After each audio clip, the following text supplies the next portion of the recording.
কড়ার মধ্যে সামান্য রসুন কুচি আর শুকনো লঙ্কা ফোড়নে দিয়েছি। আর এখানে আমি মূলো শাক, পালং শাক আর সজনে শাক একসাথে কেটে রেখেছি।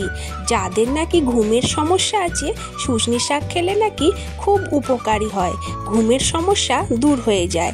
এবার আমি সমস্ত শাকগুলো কড়ার মধ্যে দিয়ে দিলাম, দিয়ে এটিকে নাড়াচাড়া করে পরিমাণ মতো নুন আর সামান্য হলুদ দিয়ে 10 মিনিট ঢাকনা দিয়ে রাখলাম।